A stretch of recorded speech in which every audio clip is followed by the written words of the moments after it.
नमस्कार दोस्तों। जो हमने 20 और 21 अक्टूबर को डेली न्यूज़ की खबरें पढ़ी थी, वो उससे रिलेटेड कुछ संबंधित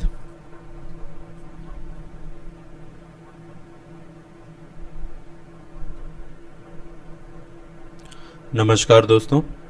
जो हमने 20 और 21 अक्टूबर की महत्वपूर्ण खबरें पढ़ी थी, उसी से संबंधित आज हम कुछ सवाल देखने जा रहे हैं। देखते हैं पहला सवाल है, आदिवासी क्षेत्र के विकास के लिए मुख्यमंत्री ने सरगुजा क्षेत्र आदिवासी विकास प्राधिकरण अंतर्गत बजट की राशि को बढ़ाकर कितना कर दिया? ऑप्शन है ए 15 करोड़, बी 25 करोड़, सी 50 करोड़ या डी 75 करोड़। आप लोगों को ज्ञात होगा कि हाल ही में सरगुजा क्षेत्र आदिवासी विकास प्राधिकरण की बैठक मयाली जसपुर में संपन्न हुई, मयाली नेचर कैंप में, जिसके अध्यक्ष मुख्यमंत्री जी थे। तो उन्होंने बजट बढ़ा दिया है, तो कितना किया है?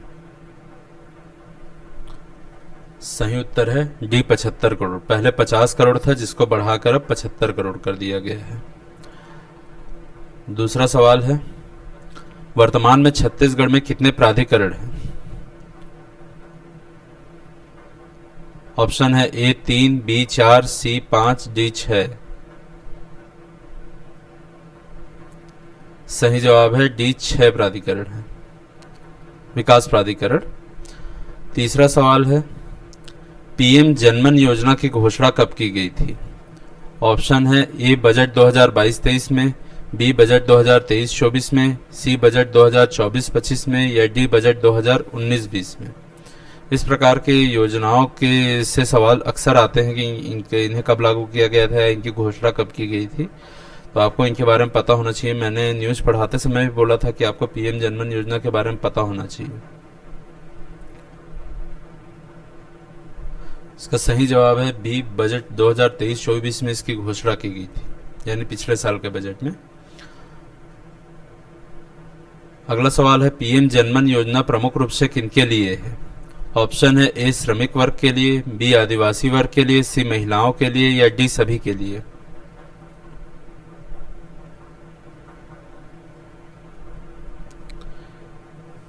सही जवाब है बी आदिवासी के लिए।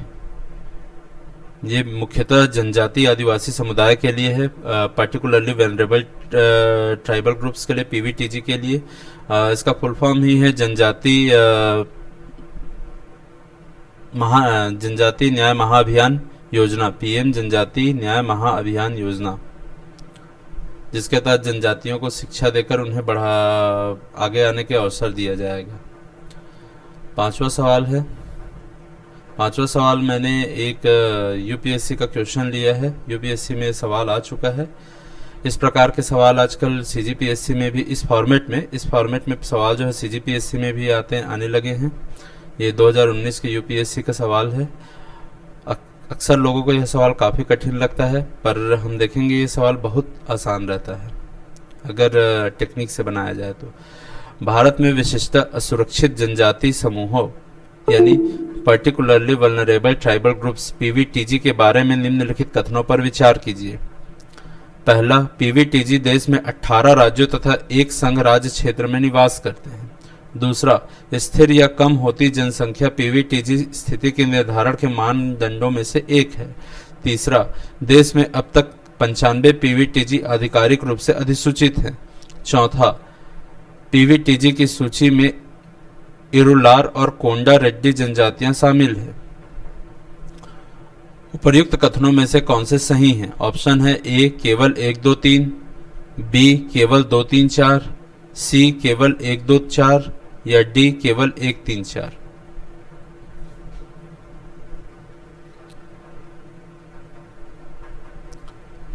अक्सर लोगों को यह सवाल जो है काफ़ी कठिन लगता है, लेकिन मैं कहता हूँ ये इस टाइप के सवाल जो है वो सबसे आसान होते हैं एज़ कम्पेयर टू 4 ऑप्शंस के। आप देख सकते हैं, जैसे आप इसके बारे में पढ़ेंगे, पीवीटीजी के बारे में बताया गया है। पहली बात में बोली गई है पीवीटीजी जो है 18 राज्य या एक केंद्र शासित क्षेत्र में निवास करते हैं। अगर आपको पता है ये सही है या गलत है, तो आप 50-50 के आंसर में पहुंच जाएंगे। सिर्फ एक ऑप्शन से आपको 50-50 में पहुंच जाएंगे। जैसे अगर एक सही होता है तो ये वाला हट जाएगा, अगर एक गलत होता है तो फिर सभी हट जाएंगे, सिर्फ आप 100% में पहुंच जाएंगे, आप 100% में पहुंच जाएंगे, है ना। तो अभी को अपने को देखना है कि एक सही है या गलत। एक समय के लिए मान लेते हैं मुझे ये पता नहीं है ना, मेरा कोई डाउट है। दूसरा है स्थिर या कम होती जनसंख्या पीवीटीजी स्थिति के निर्धारण के मानदंडों में से एक है। तो वैसे पीवीटीजी के निर्धारण मानदंडों में बहुत सारे चीज़ें हैं, जैसे वे बहुत कम जनसंख्या के होने चाहिए, उनका एक विशेष मतलब क्षेत्र होना चाहिए, या बोल सकते हैं विशेष प्रकार की कल्चर होनी चाहिए।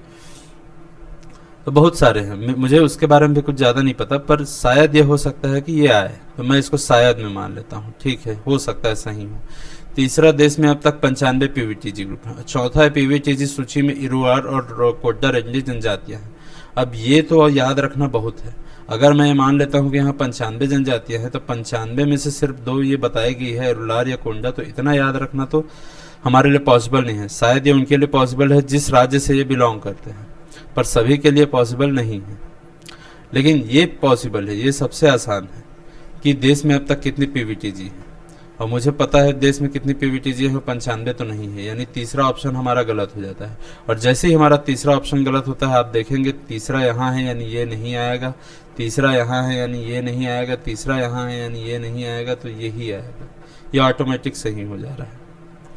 इसीलिए मैं बोला ये बहुत आसान है। अगर आपको एक भी पता होता है तो आप चांसेस हैं आप पूरा सही जवाब तक पहुंच जाएंगे। भले से यहाँ आपको 4 ऑप्शन दिखेंगे, 4 स्टेटमेंट दिखेंगे, लेकिन आप एक जानने से ही कई बार ऐसा होता है कि आप सही जवाब तक पहुंच जाएंगे, या एटलीस्ट 50-50 पहुंच जाएंगे। छठवां सवाल है, गृह मंत्रालय ने देश के कितने राज्यों तथा संघ राज्य क्षेत्र के जनजाति समूहों को विशेष रूप से कमजोर जनजाति समूहों पीवीटीजी के रूप में वर्गीकृत किया। इसे पूछ रहा है पीवीटीजी कितने राज्यों और संघ राज्य क्षेत्रों यानी यूनियन टेरिटरी में पाए जाते हैं। तो अगर आपको पिछला सवाल आपने ध्यान से देखा होगा या उसके ऑप्शन ध्यान से देखे होंगे, तो आपको पहले ही इसका उत्तर मिल जाएगा। मेरे को ऑप्शन बोलने की भी जरूरत नहीं पड़ेगी। इसका सही जवाब है 18 और 1। मैंने पिछले सवाल में ही ये बात बोली थी कि ये ऑप्शन में आया है, देखिए पहले ऑप्शन में ही, यानी 18 राज्य और 1 केंद्र शासित प्रदेश में पीवीटीजी पाए जाते हैं। 7वां सवाल है, गृह मंत्रालय ने देश के राज्यों तथा संघ राज्य क्षेत्रों में कितनी जनजाति समूहों को पीवीटीजी के रूप में वर्गीकृत किया है। मैंने इसकी संख्या पूछा है, जो मैंने अभी बताया कि वो 95 तो नहीं है, 95 तो नहीं है, पिछले सवाल में जैसा हमने देखा था। ऑप्शन है ए 25, बी 50, सी 75 या डी 100।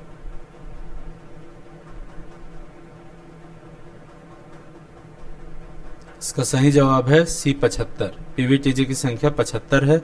1975 में पीवीटीजी शब्द इंट्रोड्यूस किया गया था भारत सरकार द्वारा, और उस समय जो है 52 जनजातियों को पीवीटीजी में रखा गया था। बाद में 1993 में इसमें 23 जनजातियां और जोड़ी गई थी, और वर्तमान में जो है 75 जनजातियां हैं 1993 से अब तक। इसीलिए मैं बोला ये आसान है, क्योंकि ये चेंज नहीं हो रहा है कंटिन्यूस। ये 1993 से अभी तक अब लगभग आप देख सकते हैं कि लगभग 30 साल हो गए, ये फिक्स है। तो ये याद करना बहुत आसान है। 8वां सवाल है, गृह मंत्रालय ने देश के राज्यों तथा संघ राज्य क्षेत्रों के जनजाति समूहों को विशेष रूप से कमजोर जनजाति समूह पीवीटीजी के रूप में वर्गीकृत किया है। उनकी संख्या किस राज्य में सर्वाधिक है। अब ये थोड़ा याद करने वाला सवाल है, इंपॉर्टेंट सवाल है, किस राज्य में पीवीटीजी की संख्या सर्वाधिक है।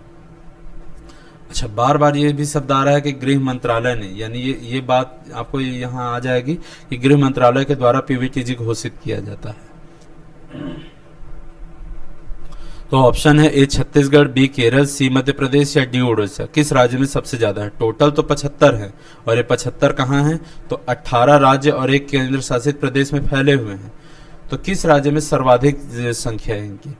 जैसे फॉर एग्जांपल छत्तीसगढ़ वालों को ये याद होगा कि ये 5, छत्तीसगढ़ में इनकी संख्या 5 है, पर बाकी का हमें नहीं पता। तो हमें थोड़ा बहुत आइडिया होना चाहिए कि सर्वाधिक कहाँ है, ये सबसे कम कहाँ है। इसका सही जवाब है सर्वाधिक उड़ीसा में है। उड़ीसा में 13 पीवीटीजी जनजातियां हैं। इसके बाद आंध्र प्रदेश का नंबर आता है जिसमें 12 पीवीटीजी जनजातियां हैं। 9वां सवाल है, धरती आबा जनजातीय ग्राम उत्कर्ष अभियान DAJGUA किसकी योजना है, यानी ये योजना जो है ये जनजातियों के लिए भी ये भी एक योजना है। इस योजना को किसके द्वारा लागू किया गया है? तो पहला ये केंद्र सरकार की योजना है, दूसरा यह केंद्र प्रायोजित योजना है, तीसरी राज्य सरकार की योजना है, चौथा सरकार की नहीं किसी गैर लाभकारी संस्था की योजना है, प्राइवेट संस्था की।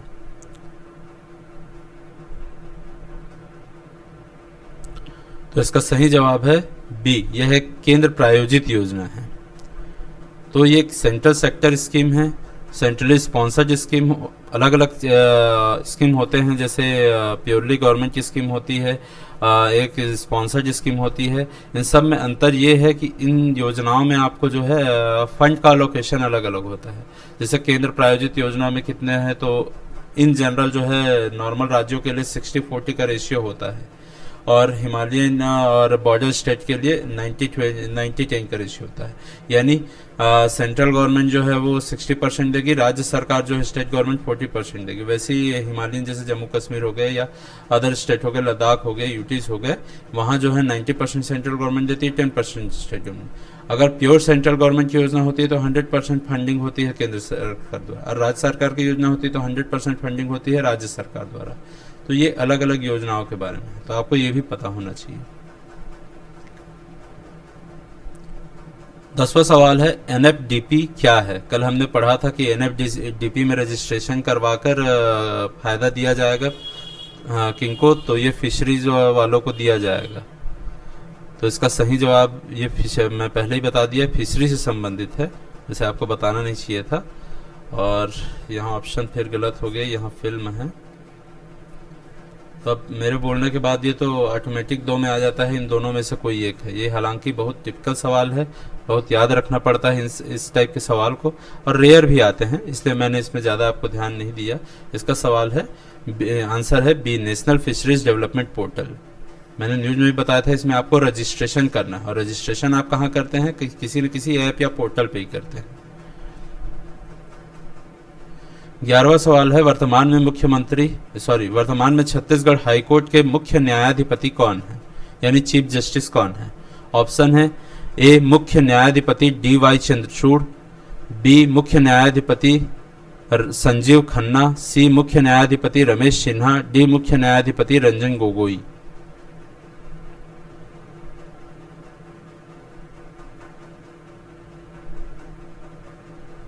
इसका सही जवाब है सी, मुख्य न्यायाधिपति रमेश सिन्हा जी वर्तमान में हमारे छत्तीसगढ़ के चीफ जस्टिस हैं। आपको बाकी के बारे में भी अगर थोड़ा बहुत पता हो तो आप इस ऑप्शन पे पहुंच सकते थे। जैसे अगर आपको पता है वर्तमान में तो भारत के मुख्य न्यायाधिपति यानी चीफ जस्टिस ऑफ इंडिया जो हैं वो DY चंद्रचूड़ जी हैं, और 10 नवंबर के आसपास इनकी जो कार्यकाल है वो समाप्त होगा, और 11 नवंबर से हमारे नए मुख्य न्यायाधिपति चीफ जस्टिस होंगे संजीव खन्ना जी। और अगर आप जानते होंगे तो मुख्य न्यायाधिपति रंजन गोगोई जो है वो DY चंद्रचूड़ से पहले के मुख्य न्यायाधिपति थे, भारत के चीफ जस्टिस ऑफ इंडिया थे। 12वां सवाल है, प्रधानमंत्री सूर्य घर मुफ्त बिजली योजना के तहत प्रदेश में वर्ष 2027 तक कितने घरों में रूफटॉप सोलार प्लांट लगाने का लक्ष्य दिया गया है? ऑप्शन है ए 2.5 लाख, बी 5 लाख, सी 7 लाख या डी 10 लाख।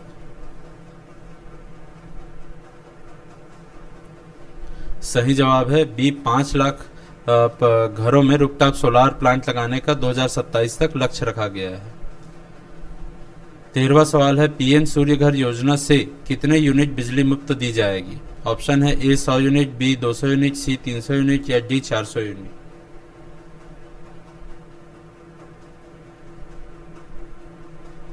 इसका सही उत्तर है सी 300 यूनिट तक बिजली जो है वो मुफ्त दी जाएगी।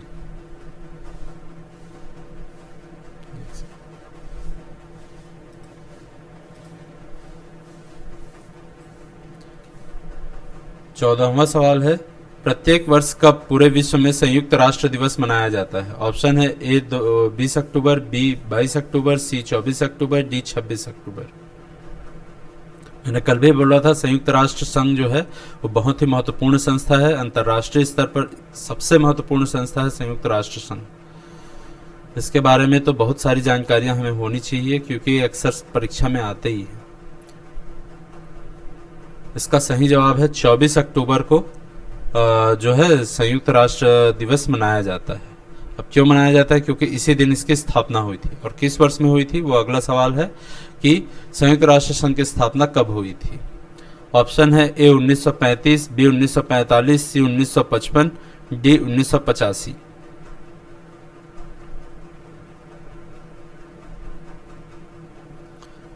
सही उत्तर है बी 1945। अगर आपको संयुक्त राष्ट्र संघ के बारे में थोड़ा ही पता होगा तो आपको पता होना चाहिए कि प्रथम विश्व युद्ध के बाद, वर्ल्ड वॉर 1 के बाद जो है एक संस्था बनी थी जिसे हम कहते हैं league of nation, league of Nations. इसका काम था कि ये एश्योर करना कि विश्व में शांति फैले रहे और प्रथम विश्व युद्ध जैसी घटना ना हो। लेकिन ये अपने इरादों में या अपने योजना में नाकाम रही और द्वितीय विश्व युद्ध हुआ, वर्ल्ड वॉर 2। तब लोगों को महसूस हुआ कि लीग ऑफ नेशन सक्सेसफुल नहीं है, तो इसके बजाय एक नई संस्था का निर्माण हुआ जिसे यूनाइटेड नेशन कहते हैं। और ये द्वितीय विश्व युद्ध का ही परिणाम था। तो हम जानते हैं द्वितीय विश्व युद्ध 1945 में समाप्त हुआ था, तो उसी के बाद जस्ट इसको बनाया गया था। तो इसीलिए 24 अक्टूबर को चुनकर इसका चार्टर साइन हुआ था। इसलिए 24 अक्टूबर को संयुक्त राष्ट्र दिवस मनाया जाता है। 1945 में यह हुआ था। 16वां सवाल है, संयुक्त राष्ट्र दिवस का हेडक्वार्टर कहाँ है? ऑप्शन है A Geneva, B Paris, C New York, D Montreal.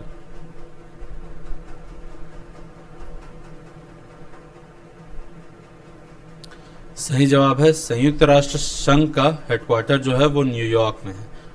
वैसे संयुक्त राष्ट्र संघ के बहुत सारे अंग होते हैं, उन अंग का हेडक्वार्टर अलग अलग जगह हो सकता है, लेकिन संयुक्त राष्ट्र जनरल असेंबली जो लगती है वो न्यूयॉर्क में लगती है।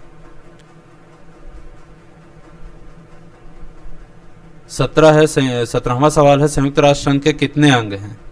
मैंने बताया बहुत सारे अंग हैं। ऑप्शन है ए 3, बी 4, सी 5, डी 6।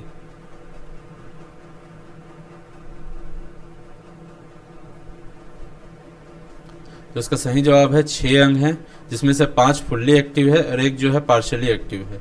और इन सब के हेडक्वार्टर अलग अलग जगह हैं। इन सब के हेडक्वार्टर भी आपको पता होना चाहिए कि किस अंग का हेडक्वार्टर कहाँ कहाँ है। जैसे आपने सुना होगा यूनाइटेड नेशन सिक्योरिटी काउंसिल या संयुक्त राष्ट्र सुरक्षा परिषद, ये इसका अंग है। तो ऐसे टाइप के अलग अलग अंग है। संयुक्त राष्ट्र सुरक्षा परिषद में भारत अपनी दावेदारी करता है, इसलिए ये हमेशा चर्चा में रहता है। संयुक्त राष्ट्र सुरक्षा परिषद के कितने सदस्य हैं, कितने परमानेंट है, कितने नॉन परमानेंट है, ये भी पता होने चाहिए क्योंकि वो अक्सर न्यूज में रहता है।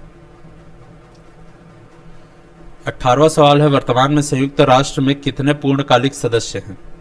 ऑप्शन है ए 175, बी 190, सी 193 या डी 195। तो इसका सही जवाब है सी 193। अगर कुल पूछा जाए तो कुल 195 सदस्य हैं, जिसमें 193 जो हैं वो पूर्णकालिक सदस्य हैं और 2 जो है ऑब्जर्वर स्टेट हैं। ऑब्जर्वर स्टेट यानी अगर इन्हें अभी पूर्ण सदस्य का दर्जा नहीं दिया गया है, जल्द ही इन्हें पूर्ण सदस्य का दर्जा दे दिया जाएगा। 19वां सवाल है, एक घर में मीटर रीडिंग करने से बिजली सखी को कितने रुपए बिजली विभाग के द्वारा भुगतान किया जाएगा? हाल ही में मुख्यमंत्री ने बिजली सखियों को किट बांटा है जसपुर में। जसपुर जिला प्रशासन की पहल है बिजली सखी योजना। इसके बारे में हमने न्यूज पढ़ा था कि वो घर घर जाकर मीटर रीडिंग लेंगे और बिजली विभाग के द्वारा उनको कुछ रुपए भुगतान दिया जाएगा। तो उससे संबंधित सवाल है, कितने रुपए का भुगतान बिजली विभाग द्वारा दिया जाएगा?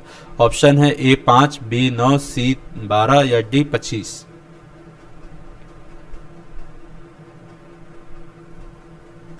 सही उत्तर है सी 12 रुपए प्रति घर के हिसाब से दिया जाएगा। 20वां सवाल है, लोक माता अहिल्याबाई होलकर किस वंश से संबंधित थी? हाल ही में अहिल्याबाई होलकर की त्रिशताब्दी वर्ष मनाया गया, यानी 300वीं जयंती जन्मतिथि का मनाया गया। वो किस वंश से थी? सवाल ये है। तो ऑप्शन है ए राजपूत, बी मुगल, सी मराठा या डी पाल वंश से। सब अलग अलग राजवंश है, राजपूत राजवंश, मुगल राजवंश, मराठा राजवंश या फिर पाल राजवंश।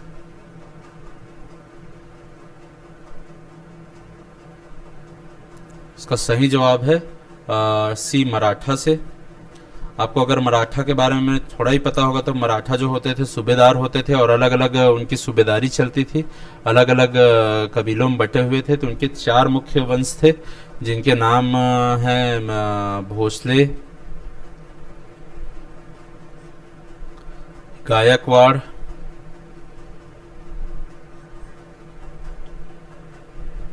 होलकर,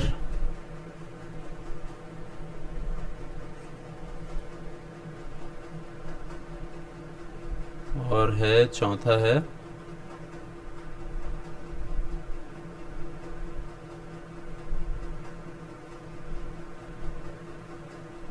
पेशवा।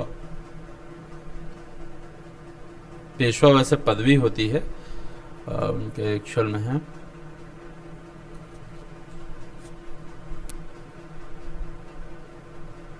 एक और है, 5वां भी है, सिंधिया भी रहते हैं।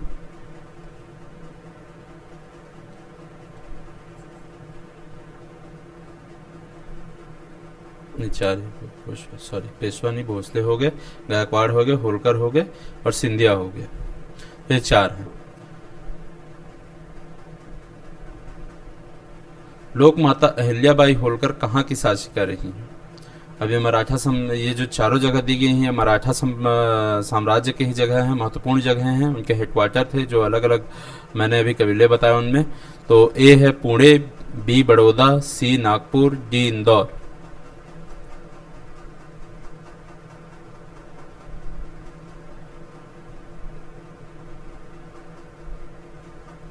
सही जवाब है ये डी, इंदौर से बिलोंग करती थी।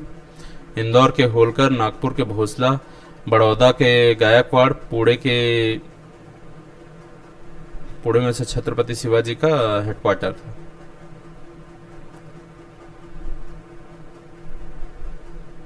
हाँ, 22वां सवाल है, प्रतिवर्ष कब अंतर्राष्ट्रीय योग दिवस का आयोजन किया जाता है? ऑप्शन है ए 25 अक्टूबर, बी ये है 25 अक्टूबर, बी 17 अगस्त, सी 20 जुलाई, डी 21 जून।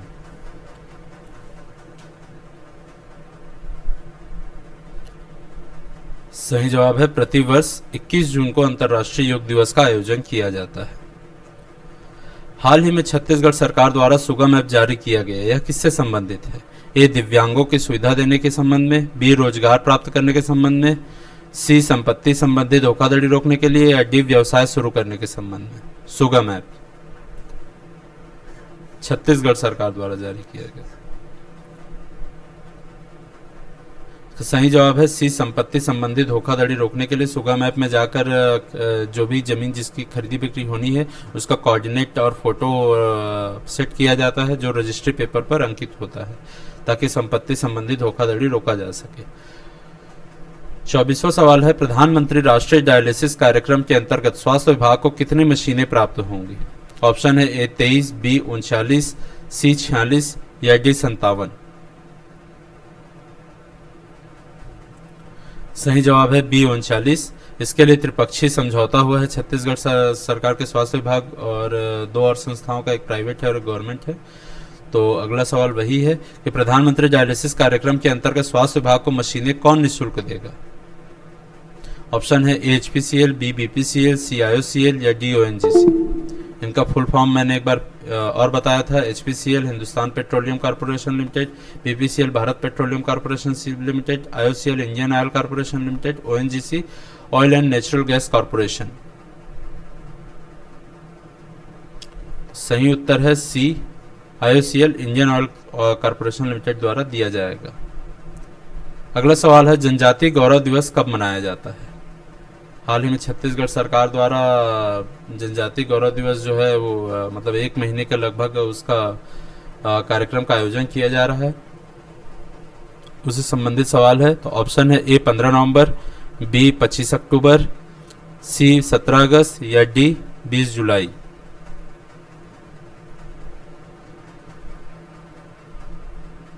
सही जवाब है ए 15 नवंबर को मनाया जाता है। 27वां सवाल है, जनजातीय गौरव दिवस 15 नवंबर को क्यों मनाया जाता है? तो ऑप्शन है ए हनुमान सिंह की जयंती पर, बी नारायण सिंह की जयंती पर, सी बिरसा मुंडा की जयंती पर या डी सुरेंद्र शाह की जन्मतिथि पर।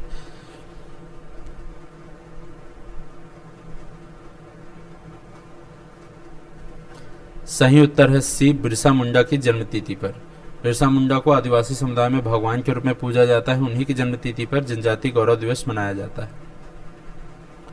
आपको पता होना चाहिए बिरसा मुंडा कहाँ से बिलोंग करते थे, उनकी हिस्ट्री, उनके जो स्ट्रगल थे, वो सभी आपको उनके बारे में थोड़ा पता होना चाहिए। 28वां सवाल है, सुकन्या समृद्धि योजना कब लागू की गई थी, यानी किस वर्ष लागू की गई थी? ऑप्शन है ए 2009, बी 2015, सी 2019 या डी 2023। मैंने कल भी बोला था सुकन्या समृद्धि योजना केंद्र सरकार की एक महत्वपूर्ण योजना है, इसके बारे में पता होना चाहिए। इसका सही उत्तर है बी, 2015 को 1 जनवरी 2015 को चालू की गई थी। अगला सवाल उसी से है, सुकन्या समृद्धि योजना में कितने वर्ष से कम आयु वर्ग की बालिकाओं का बचत खाता खोला जाता है? यह विशेषकर बालिकाओं के लिए है। तो कितने वर्ष से कम बालिकाओं का बचत खाता खोला जाता है? ऑप्शन है ए 5, बी 10, सी 15 या डी 18। इसका सही उत्तर है बी 10 वर्ष, मतलब मैक्सिमम 10 वर्ष तक की महिला बालिकाओं का खाता खोला जाता है, उससे कम वालों का ही। अगला सवाल है, सुकन्या समृद्धि योजना में कब तक प्रीमियम की राशि जमा होती है? ऑप्शन है 10 वर्ष, बी 14 वर्ष, सी 15 वर्ष या डी 18 वर्ष।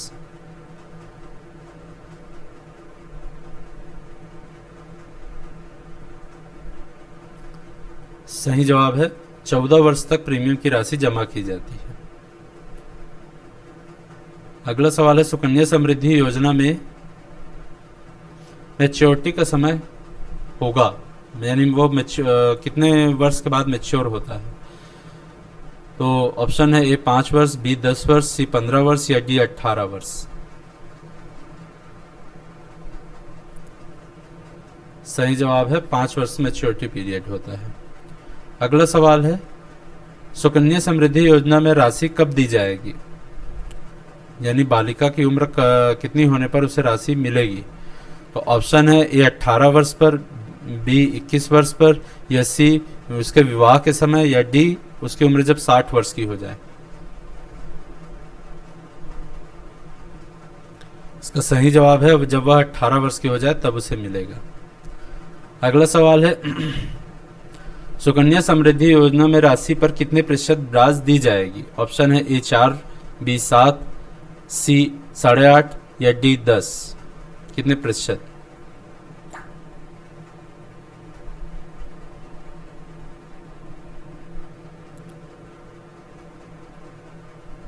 इसका सही जवाब है सी 8.5% ब्याज की राशि दी जाएगी।